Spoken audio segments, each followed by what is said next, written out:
Hello everyone, and welcome to this video where we look at a member or members of my classic computer collection. Now, those of you that have been following this series of videos will know that I've been redoing some of my earlier low resolution ones, and this particular video is largely a remake. It's a remake of the Ohio Scientific Incorporated Challenger 1P, but there is some new material. I've recently acquired a Challenger 4P, and since they both come from the same stable, I thought it would be appropriate to make just the one video covering both those models. So let's check them out. Ohio Scientific Incorporated started in 1975 in, as the name would suggest, the US state of Ohio. They produced a line of bare boards, kits, peripherals, and fully equipped computers from that time until 1981. The best-known product line of the company was the Challenger set of computers. There were a number of these, and this brochure, probably produced around 1979 or 1980, shows 3 flagship models. Each was aimed at a particular class of user. Essentially, the higher the number, the more capable and more expensive the machine. The models were the Challenger 1P, the Challenger 4P, and the Challenger 8P. The last two being available with disk capacity or without. I've got a couple of these beasties, namely the Challenger 1P and the Challenger 4P, although the latter started out as a 4P MF. I'll kick things off by looking at the less expensive and probably most popular of the pack, the Challenger 1P, then show you some of the 4P in the second half of the video. The Challenger 1P can be seen on the lower right of this photo. It was one of the triggers for my computing collecting activity. Someone at the university I work at gave me this in the late 1980s. It was about to be tossed out. I wasn't that interested in it at the time and kept it in a cupboard until 2008 when it was suddenly rediscovered. I wired it up, switched it on, and was astonished that it actually still went. I then realized that instead of just one vintage computer, my Dixma System 80, I actually had 2, and that was the start of a collection. So from there was no looking back. So here's the real deal. As you can see, it comes in this cream and mushroom coloured folded sheet metal case. It's got a real kit or home-built look to it. Here's the label, proudly proclaiming what it is, and below that is the full-stroke QWERTY keyboard. Keyboard's quite good to type on, but it's missing one thing, and that is a backspace key. You can backspace by pressing Shift and the O character, but it's clumsy, and it doesn't delete the character to the left of the cursor on the screen. Rather, it produces a backspace character in the form of an underlined symbol. If you then press Return, then list the line, you'll see the computer has indeed backspaced and the character is gone. But it's not what I call user-friendly, and given the typing mistakes I make when entering a program, it drives me crazy. Here we are around the back. There's not a lot here. So starting at the left, we see a couple of holes in the metalwork for connectors a user might want to add, then a simple switch and a fuse, and the power cord. In the middle you can see an RS-232 connector for a printer or modem. Next to that is a large hole for a fan. The 1P has only one board in it, but if it was disk enabled there would be 2 and a fan would be needed to cool things down in there. Makers put a hole there just in case one was needed. Finally, to the right, more holes for optional expansion and a line of RCA sockets for mono composite video and cassette input and output.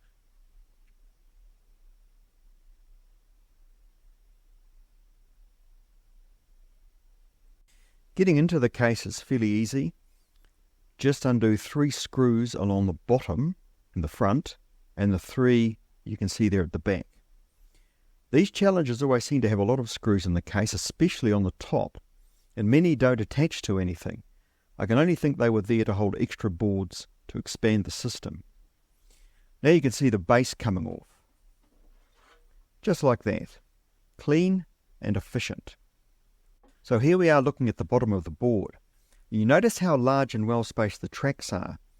This easy to work on nature of the Challenger made them ideal hacker machines.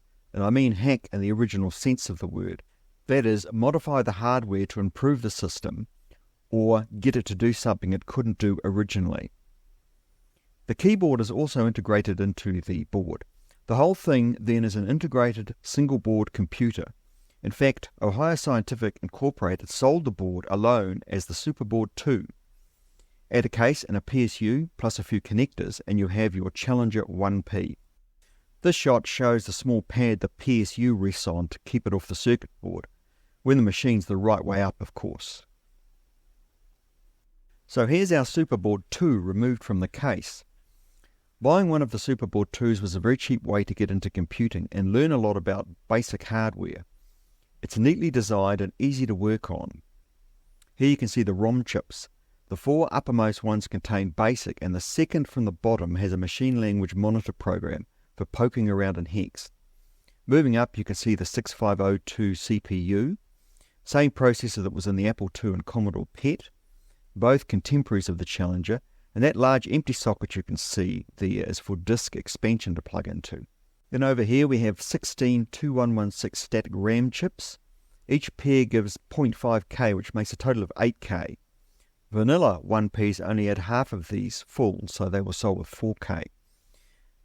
The large chip you can see there is the character generator, and you can see the crystal on the edge there also.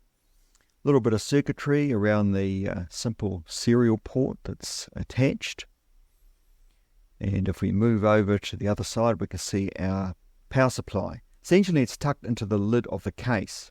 So you can see there's not much to the computer. Those major chips plus a few logic chips to glue the whole thing together. It's very simple and uncomplicated, and that's the way I like things. So let's boot up our Challenger 1P. And the first thing you see is this classic garbage screen. This is typical of early computers until they reset. In the Challenger, this is a manual process and the screen will stay like that until you press the brake key. And once you press the brake key, you will see this, a cryptic line of letters saying DCWM, which stands for disk, cassette, warm boot or monitor. We'll just go into the cassette basic, so we'll push C. System then asks us if we want to reserve some memory to protect a certain amount of space from basic. We don't want to reserve any, so we push return. And then it gives us a chance to set the terminal width. These Challenger 1Ps can only display 22 columns aligned, so we'll accept the default. And there you can see we're now in a 1977 version of Microsoft Basic with just under 8K free. The letters are very clear, but you'll see a bit of blurriness later on. It's not the screen, it's my camera. It has this autofocus thing happening that I just can't seem to find a way to stop. It's not too serious though. Loading programs off cassette is via the load command. The interface is very simple. Essentially it takes a stream of data from the port as if it's being typed in at the keyboard at 300 baud. You can watch it stream in as you can see here. And personally I prefer this to blinking asterisks or coloured lines as you can see if the data makes sense or not. So you can see if you've got the volume levels right and you can make sure that it's not corrupted. Actually, I'm cheating. This may look as if it's coming from a cassette tape, but it's actually coming from my XP box via the sound card, courtesy of good old Audacity. I've got a collection of Challenger 1P software on the hard drive, and this is the way that I load it in. Notice how long this program is. It's about 5 minutes 30 seconds, and that's for a program that is less than 8K. Surely we were masochists those days. Waits could be long. Those old computers were good for teaching patience though. Here is the game I was loading in. It's poker. Pair of fours isn't a lot to go on, but I'll throw out the others. I've told the computer that I want 3 cards. Now it asks me to identify those cards by pressing a number on the keyboard, so that's what I'm doing. Then deals me a new hand, and woohoo, look at that. 3 of a kind. So I've got an ante of 1. 3 of a kind is enough to be bold, so I'll bet the maximum of $7. Okay, the computer raises me 1, and I'll raise it by 6. It raises me by another 2. Maybe it's got a good hand. Okay, I'll raise it by another 6. And this time the computer calls and yay, I win. However, if you look closely, you'll see I'm still under the $200 I started with. I've lost a few times in this session, but you only see video of when I'm winning, and that's the power of video editing. Here's another game. This is Invaders. It's not the classic Space Invaders despite its name. The idea here is to run into the circles before they propagate too much and avoid hitting the blocks or going off the screen. As you can see, I haven't really learnt to drive it yet. However, it does show some of the graphics available on the Challenger for games. Finally, here is the Challenger one-piece character set. Now note a couple of things. First, there is lowercase in there. It could be typed in via the keyboard. And second, note the little tank-shaped graphics at the bottom. Some of these characters are just tailor-made for games. And so do the manuals. Unlike the Apple II and II Plus and the TRS-80 Model 1, both of which were around much the same time, the Challenger manuals are amateurish. Essentially, they're just copied type sheets stapled together, all from August and September 1978. Here's the user manual, which has the word preliminary on it, so there could have been a later one. It shows how to set the computer up and load and save cassette programs, and then it goes on to show some short illustrative basic programs. There's technical information and circuit diagrams on the back, as you would have seen as I flicked the pages over there. So not too bad. It gives you the basic information a user would need to get the machine out and get going with it.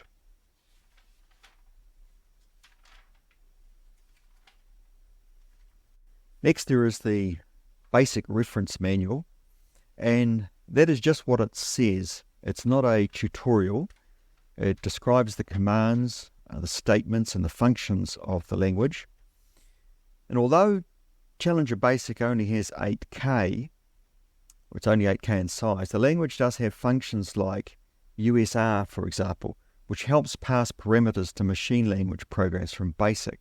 So it does have peek and poke and wait and other commands to really help with interfacing the machine to the real world. And finally, there is this technical discussion document. It's all text, but it's divided into 3 parts. First part tells you why the Challenger is the best value for money computer compared to other machines of the time. Second part talks about what it can be used for, so it covers games, personal finances, maths analysis, education, and with a disk drive, filing tasks. And the last part of the manual gives technical information on the Challenger 1P itself. It's actually very good. It gives you an overview of just how the system works.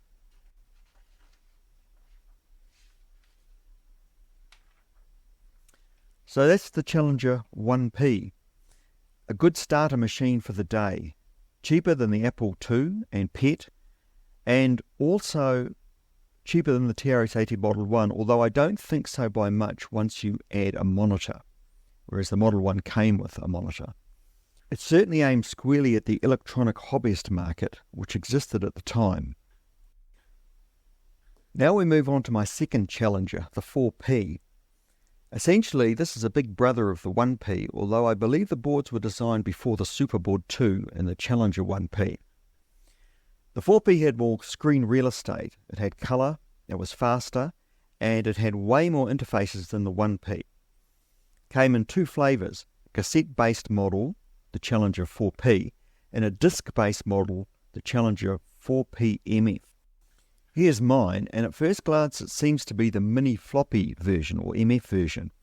I'm sure it once was, but it was actually downgraded to the cassette version before I got it. So even though this floppy drive came with it, you can't connect it to anything that's inside there. I suspect the main board carrying the drive interface developed a fault and someone just replaced it with a cassette-enabled version. So until I can get a disc board, this drive is just for show. However, we can have a closer look at it. You can see it says 110 volts there, but the cord has a New Zealand plug on it, so I'm sure it's now 240 volts. And here's what it looks like inside.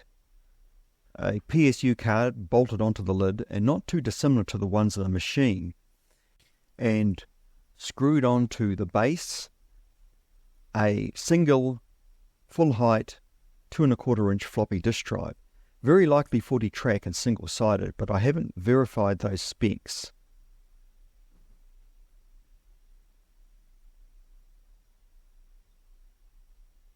Externally, the C4P is very similar to the C1P in shape, and the family resemblance is clear.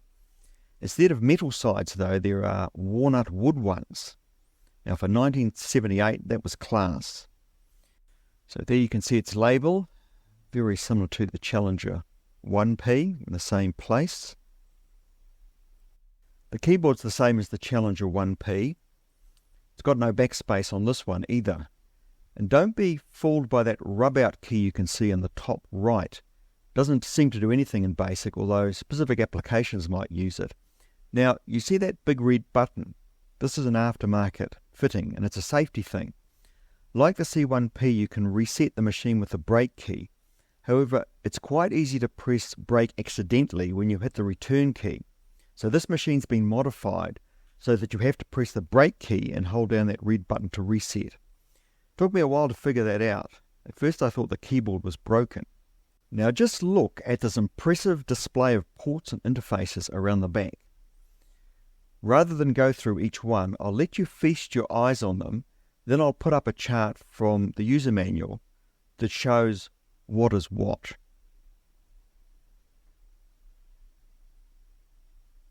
So here's what all those ports do.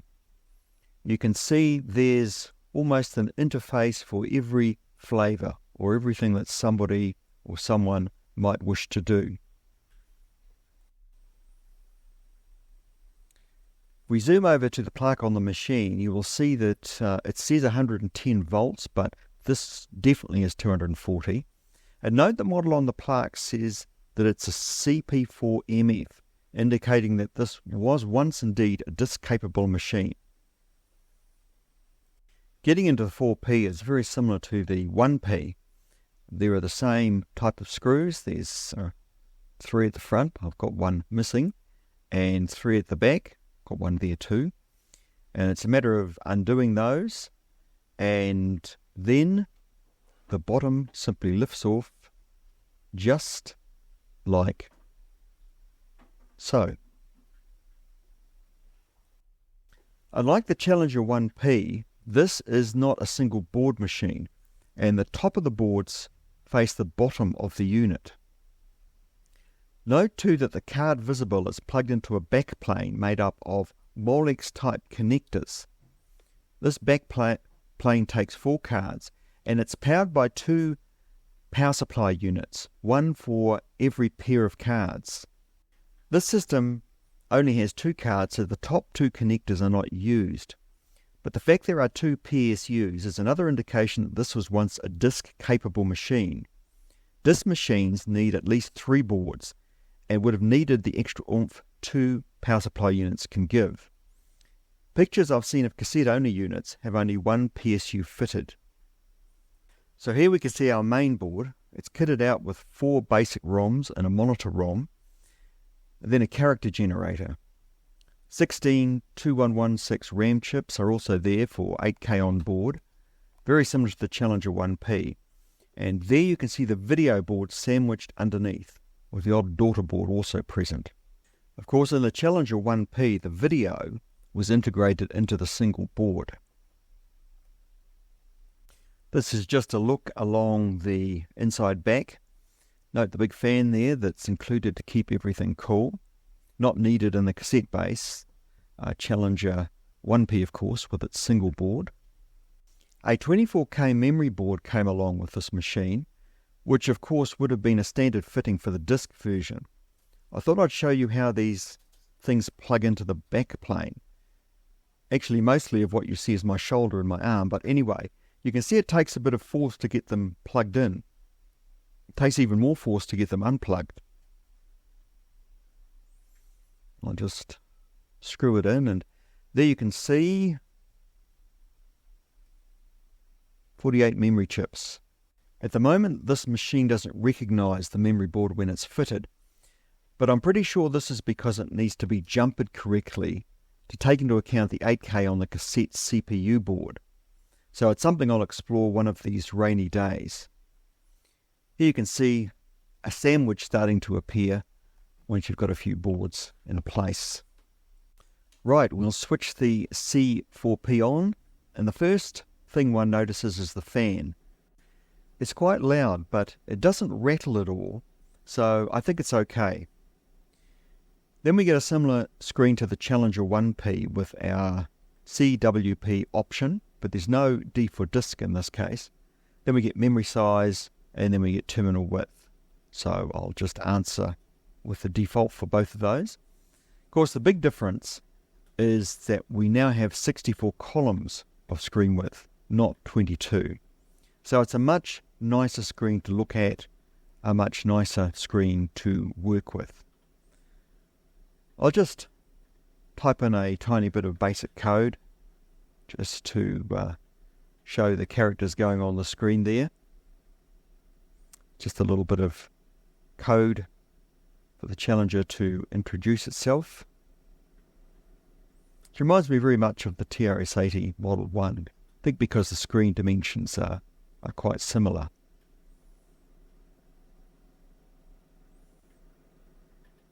So there it is, greeting people, and here's its character set, very similar to the Challenger 1P. Unlike the 1P, I don't have any software for this machine. All I've done is type little programs into it like the ones you just saw. In fact, some of you might have noticed in my fly past of the internals earlier on that in fact the cassette interface is not even wired up to the connectors at the back. This is something I'll fix at some stage.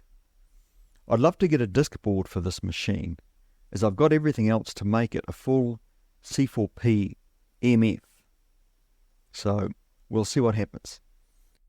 Okay, apart from PDFs, I've got no specific hard copy of the manual for the C4P, but I do have this book, which covers both the Challenger 1P and 4P, along with a few other models. There are 2 other volumes of this first book that I know of, and at least 5 books in the series. Essentially, each book's a collection of articles on various aspects of the machines. I'll just hold up this table of contents, so hopefully you'll see some of the titles there. There are technical notes, there are tips and tricks, there are some listings, hardware hacks, and lots of product information. So they're not chapters, and each section may have even been written by a different author. Some of them are quite amusing. There's one titled Bringing Up Basic, and it starts off by saying, once you have dabbled with machine language programming, you'll be eager to get on with BASIC. Well, I thought it would have been the other way round. You stick your toe in the water with BASIC first, and then you graduate to the much more difficult machine code. Anyway, it's quite an interesting book. As I said, it's full of tips and tricks and good browsing. So, some final thoughts on the Challengers. They were made at the same time as machines like the Commodore PET, the TRS-80 Model 1 and 3, the Atari 800-400, the XED Sorcerer, and the Apple II Plus, and others. However, it almost seems like they belong to an earlier era, culturally having more in common with the likes of the Sol and S100 bus systems and the like. An era where built-in BASIC was considered an extra feature, and where memory maps were presented but didn't need to be explained, and even new users could speak hex. A time when being a computer user meant writing your own programs, not buying one off the shelf. In 1980, that was an era that was fast disappearing, even while the last Challengers were being made and marketed. To my mind, they were primarily computers for those with an engineering or scientific bent to play with, to interface and explore the world of computing and electronics. Even their appearance suggests that. They looked like they were built in a garage, for those people that like to tinker in garages. Possibly they were the last of the true hobbyist machines, not really supported well enough for business, or cheap or cheerful enough for the home, requiring a technical mind to get started, but open to lots of fun hardware hacking. In short, old school computing. Well, I hope you enjoyed that look at what I consider to be the 2 most vintage computers in my collection, the Challenger 1P and the Challenger 4P. So until next time, keep well, and we'll see you in the next video.